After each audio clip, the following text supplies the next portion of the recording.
Spaghetti weather. Oh hey, it's Amethyst. Today I'm going to teach you guys how to make spaghetti.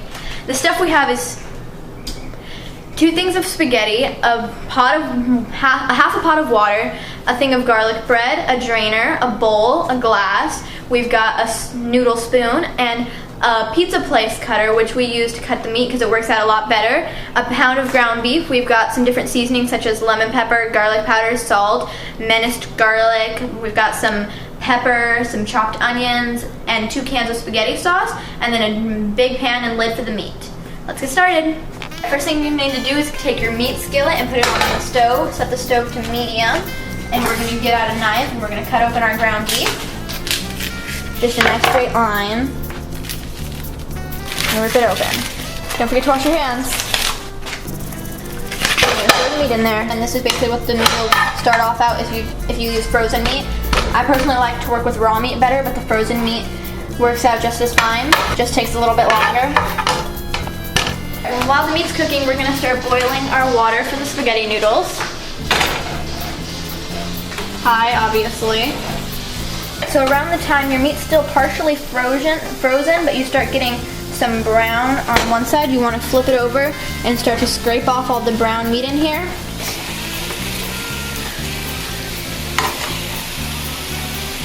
So while this is heating up here, I thought I'd take some time to tell you guys about the seasonings that we'll be using for this. First thing is minced garlic, which you can find at most local stores. I got this at H-E-B. It's a really small bottle, but it can do a lot for your flavor. Like, you really only need a little bit, and it goes so much with your meat. And then we've got some chopped onions, and you pretty much halfway through your meat's done cooking, you'll start throwing some of this along with the minced garlic in there. Then we got some black pepper, also from H-E-B. We've also got some garlic powder here. Now this is not for the meat itself, it's actually for the noodles, which will give it a more garlicky flavor. Italian seasoning does really good for spaghetti sauce. This is also found in the seasonings aisle of H-E-B. I've got about half of this left. You won't really need a lot for it. And you just sprinkle it in the water as the noodles are cooking. Seems like our meat's just about ready to be flipped again.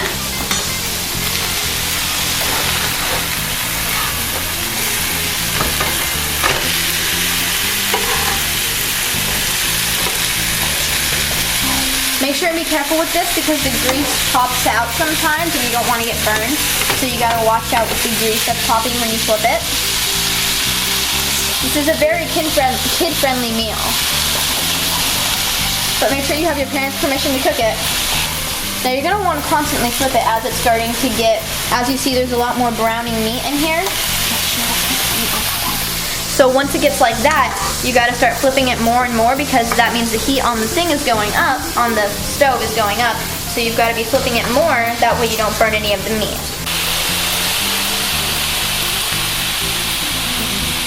You'll start noticing as you cook the meat that it'll seem like there's less meat than meat, and it seems like a very small amount.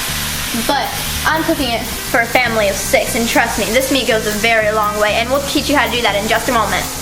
So around the time that your meat is almost done but still not completely ready, you're going to start putting in some of your seasonings, but not all of them. Like you'll take your chopped onions and you'll just sprinkle a little bit in. You don't need very much. These are very strong. You'll also want to add in a little bit of your black pepper. I'm using ground right now, but I also have crushed because some people like that better. So there's not very much that you can put on here while you're doing this. But you can add in a little bit of salt just to make the meat. Alright, so oftentimes you'll have to drain the grease out of the meat into a small container. Some cupetry, maybe a small cup sometimes, and you just scoop it out later once it hardens. So, but right now, since we have so very little grease, it won't affect the food.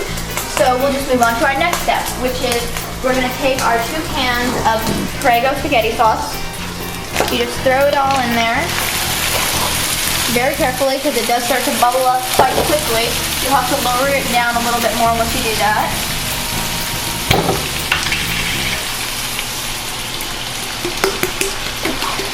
So, as you can tell, it's very saucy. So what you do is you'll take your Prego can and you'll go over to your sink, turn it on.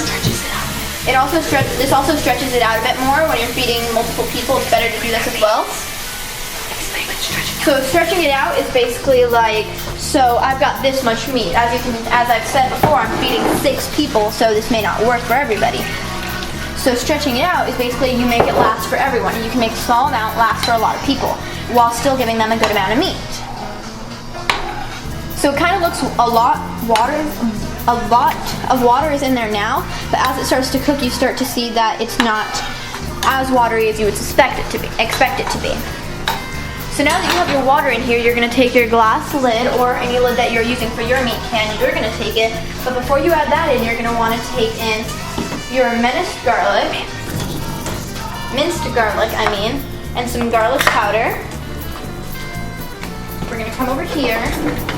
We're going to get a very small, we have a soup spoon here that we're using. You can use any small spoon that you have. Just get the edge of it. Just get it on the edge of it, as I will show you how to do in a moment.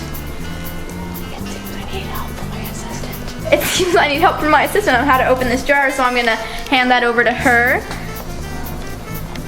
And let the camera see her. Okay, this is over.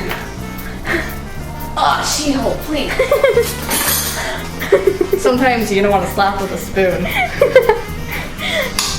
This is my sister Hal. She will be assisting us today doing camera and helping with some other stuff we need to get done. That's me. Oh my god. What are you? Wait, sometimes, what? Sometimes it helps when you bang it on the side of the counter. But be careful, it's a very... Don't hit the glass. That would be bad. I think I'll take it back from here, Hal. I think I've got it, Hal.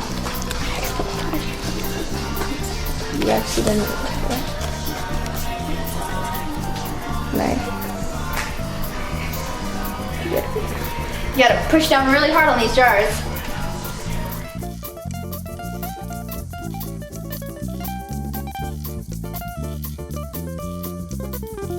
We're back.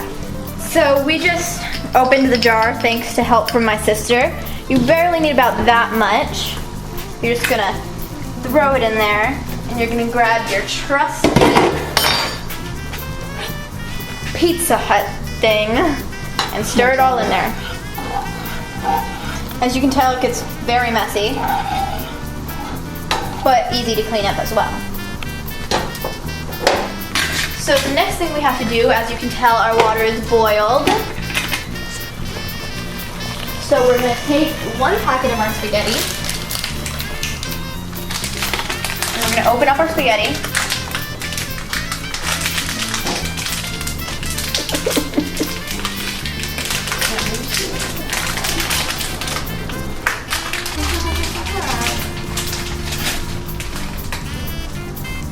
And now, thanks to my trusty assistant, we have a knife.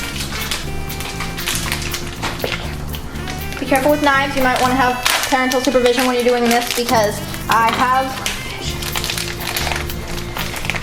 have almost cut my hand off before. Oh, I didn't do that. So for me, I'm pretty much just going to take the entire packet, but you got to go slowly, that way you don't erupt noodles everywhere. The size differs for the amount of people you're serving. As I've mentioned, I'm serving a lot, so I need a lot of spaghetti.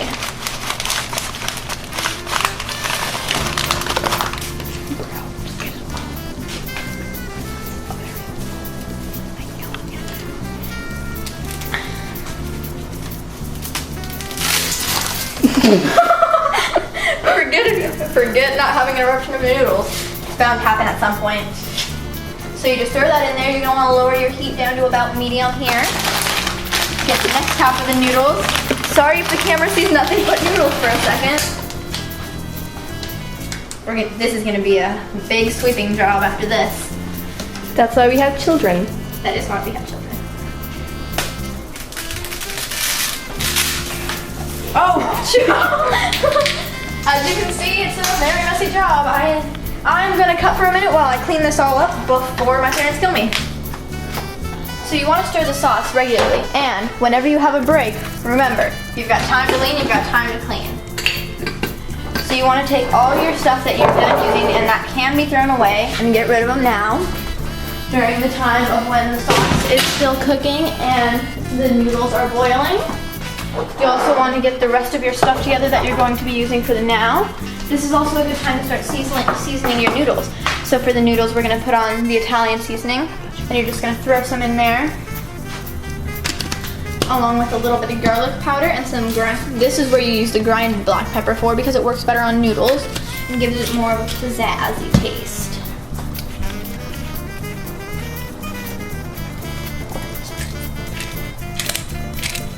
I'm also going to take the time now to preheat my oven to 425 because I'm making some garlic bread alongside of this, which is a great side for spaghetti.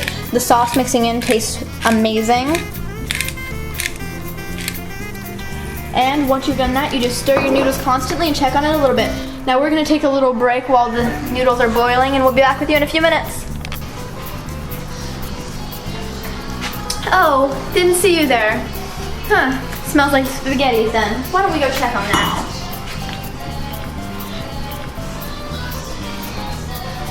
Yep, just right. Next we're gonna get out the next thing that I just had laid out. Wonder where it went. Oh, here it is.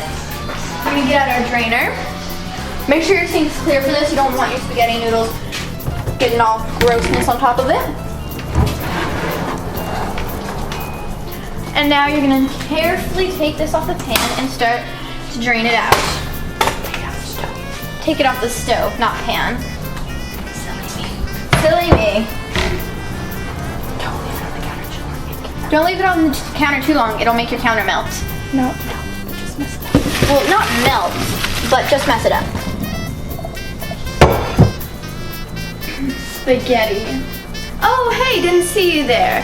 Well, at this point, we've already drained out our spaghetti, and now we're going to transfer it into that nice glass bowl I showed you before.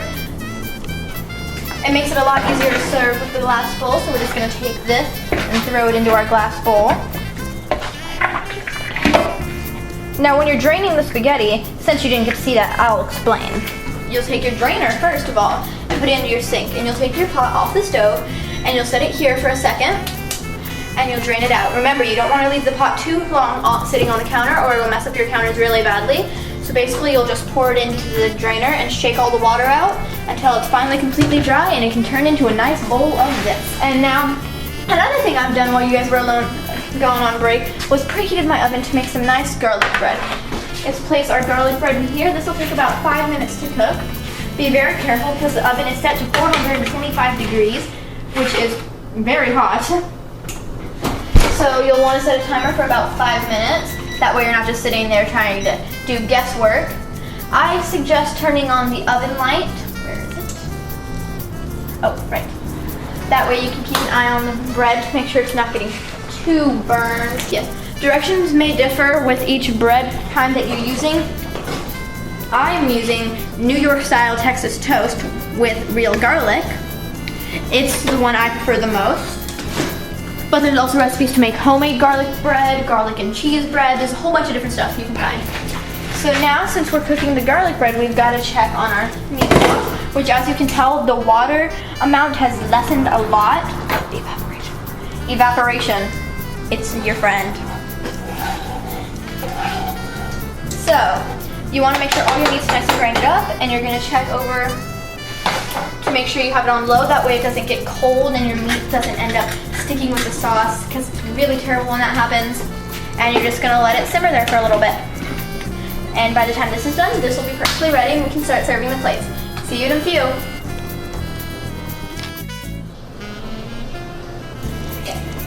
Oh, hey! Our garlic bread just about finished. So for this part, you're going to want to have a parent supervision if you're not allowed to mess with the oven, because it can get pretty hot.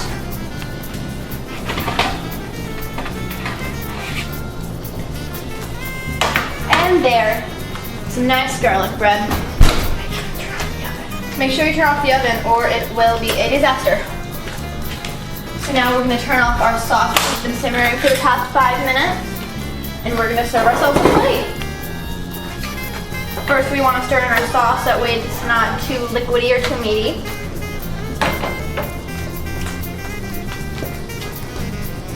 And then we're going to get our nice plate. Scoop it up. Whoa, that was a bit too much. Place the spaghetti in the center of the plate. My dad's plate. Huh? My dad's plate. Okay, that's plate. Okay. And now,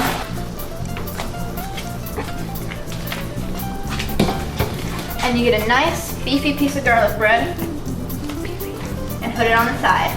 And that's how you make spaghetti along with a side of garlic bread.